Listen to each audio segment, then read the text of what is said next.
Your mind isn't your enemy, but this might just save you. Hey, my dear soul family, I just want to start today by asking you something really, really honest. Something I know you might not say out loud. Do you ever feel like your own mind is working against you? Like you're trapped in an endless loop of thoughts that just won't go, won't stop. And your heart, your beautiful, tender heart, sometimes feels so heavy, so heavy, so heavy that you wonder if these feelings might actually drown you down. If you're looking at me and nodding right now, if something in your chest just said, yes, that's me, I see you. I really see you. And I want you to know something. You are not broken. You are not too much. You are not alone, my dear. What I'm about to share with you has changed everything for me. And I believe, no, actually, I know it can change everything for you. Now, here's the first truth I need you to hear, really hear. Your mind is not your enemy, and your feelings are not punishments from the universe. They are just messengers, just signals. They are your inner self saying, hey, you know what? I need you to pay attention. I need you to notice me. I need you to process what is happening inside of me. But here's where it gets all twisted. Here's where we lose our power. We start, uh, you know, we start thinking that overdoing it, drowning in it, helps us. We think that if I just think a little harder, if I just worry a little more, if I just analyze from every angle, I'll possibly somehow solve this problem. So, we start blaming others, we start replaying those conversations, those situations again and again in our head. Because the situation, because the people, we resent what happened. We resent even the people, sometimes people who are not even guilty. But you know what? Let me tell you something with lots of love.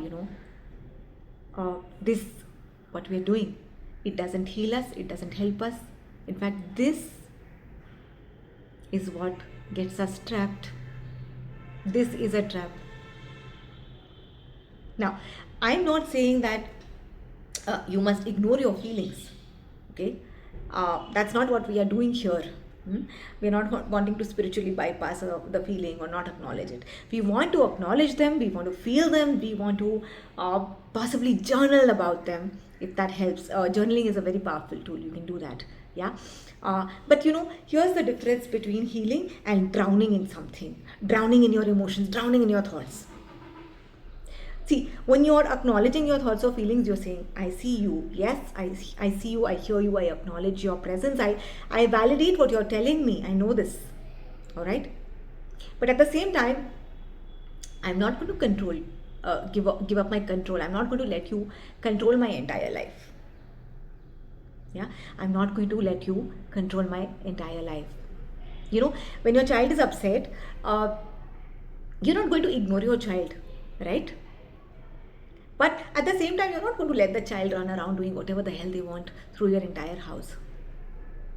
You're going to sit them down, you're going to listen, you're going to comfort them, acknowledge them, you address whatever requires to be addressed, and then you guide them back, right? You guide them back to peace, to the solution. Similarly, you don't live inside your thoughts and feelings. You don't overthink every pattern as if it's a life and death puzzle. You don't let anger, blame, regret, worry become the place that you make your permanent home. A lot of us are just living in that space. Just think about it. This is where everything changes. This is where your power lives. Now, you have the power to observe your thoughts without being controlled by them. I am repeating, you have the power to observe your thoughts without being controlled by them. You can think deeply, you can feel deeply, I mean really deeply. You can feel and acknowledge it without drowning in your emotions. And this space, the sacred space between feeling and drowning in the feeling, between thinking and spiraling in your thoughts, this is where your freedom truly lives. This is where your healing begins. This is where you take your power back. When you learn to acknowledge emotions without being consumed by them, when you learn to watch your thoughts without being hijacked by them, that is when, my dear, that is when you become truly unshakable. Not because you're not feeling or you're not thinking, but because you're feeling with wisdom, you're thinking with more clarity, you're responding from your center, not chaos. All right, but now the question is, how do we actually do this when we are right in the middle of it? Now, when your thoughts are spinning like a washing machine on the fritz, I want you to try this. First thing, breathe. Pause. Pause and breathe. 5 long, deep breaths. In through your nose and out through your mouth. Ground yourself in your body. That's the first thing you do. Second thing is to anchor yourself in the present moment. So start looking around. Look around your environment. Notice 5 things you can see. Anything. It could be 5 shapes, 5 colors, 5 things you can see, 4 things you can touch, 3 things you can hear, 2 different smells maybe. And if you have something to taste, you can taste too. Just ground yourself.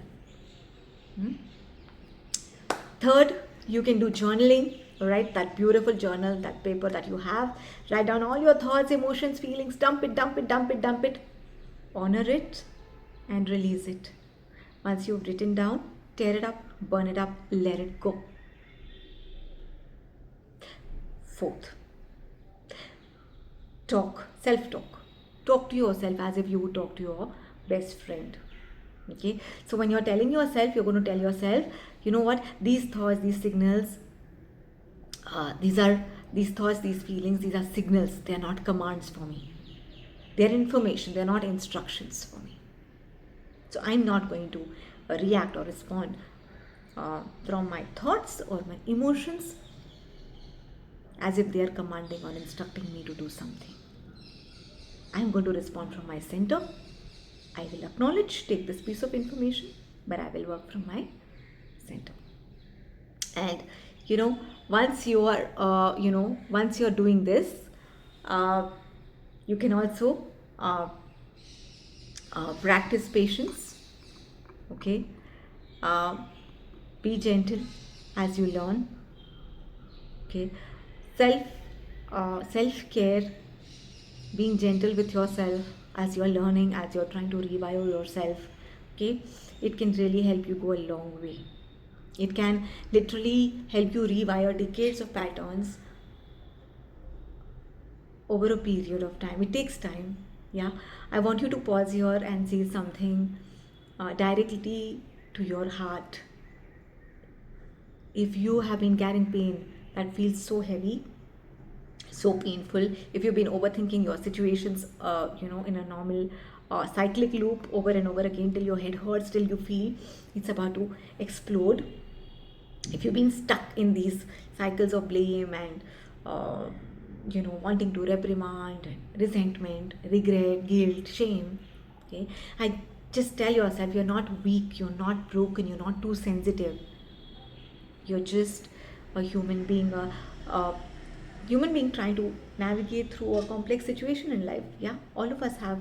It's a complex world. There are complex situations sometimes, and some of us have a sensitive heart and a thinking mind. And yes, the heart wants to feel and the mind wants to think. So that's not a flaw. That's part of your beautiful design. So tell yourself that. Tell yourself that you deserve to be free, though.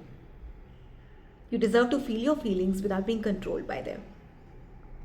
So, however complex it is, I deserve to feel, I deserve to think, And yet I don't need to be tortured by my thoughts or feelings. I don't need to be controlled by them. I don't need to react from them.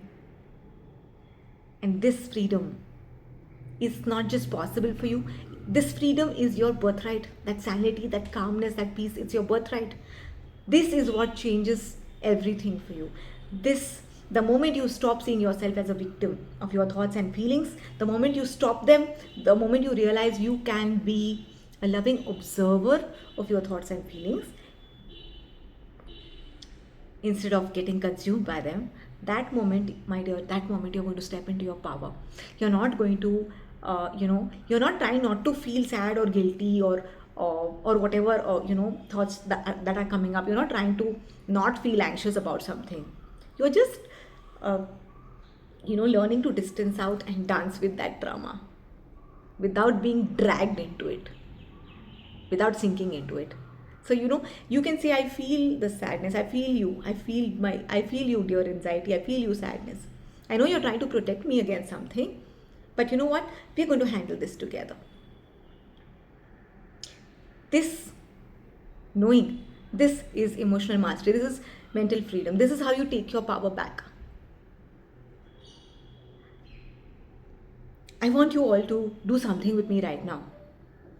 I want you to put your hand on your heart and feel this beautiful heart of yours beating. Feel it. Just feel it. Feel the life flowing through you, that resilience that's there in your heart, that courage that helped you survive all the ups and downs of life. So far you've survived so victoriously. This beautiful heart. Say it out loud to this heart. You know what? I am learning to be free. I'm learning to be free, to feel without drowning, to think without spiraling. I'm reclaiming my power back today. Now, if you're saying this with me, I would love for you to drop a beautiful heart in the comments. Let's create a community of people who choose freedom, clarity over chaos. You know what I've learned? Individual healing is beautiful, but collective healing, that's what changes the world. So when you learn to stop drowning in your feelings and emotions, and you stop dumping that emotional overwhelm onto others around you, when you learn to think clearly instead of spiraling in your thoughts, you make better choices, you make better decisions that affect every single person around you. So when you choose healing over hurting, processing and reacting over projecting, that's where you are breaking your generational cycle. Your healing matters, not just for you, not just for your family, but for the people around, for the community around you, for your professionals around you. And this rippling effect can actually create magic in the world. So this work isn't selfish, it is sacred. Here's my invitation to all of you. Feel your feelings, think your thoughts, honor whatever comes up for you. But do not let them drown you. Do not let them run your life. Do not let them steal your peace. Because your power is in your clarity. Your strength is in your ability to create healthy boundaries even with your own inner world. Your growth, your beautiful, messy, sacred growth is in learning to let go. Drop it. Drop it. To process and release. To feel and flow. To think and then choose. That, my dear, that is where your freedom begins. That is where you remember who you really are underneath all this chaos, underneath all this noise. That is when you come home to yourself. I love you and I believe in you, and I'm here to cheer you on every single step of the way. If this message resonated with your heart, if it touched you, share it with someone you care about, someone who needs to hear this today. Drop a comment below telling me that one thing you're ready to stop drowning in today. And start observing instead. Start processing instead. And remember, healing is not a destination. It's a practice, it's a journey. So be patient with yourself as you learn. Be patient with others around you as well, because they're also learning to cope with a new you. I'll see you in the next one. Keep choosing freedom, keep choosing consciousness, keep shining, keep thriving. Lots and lots of love and light to you. Reiki bless you.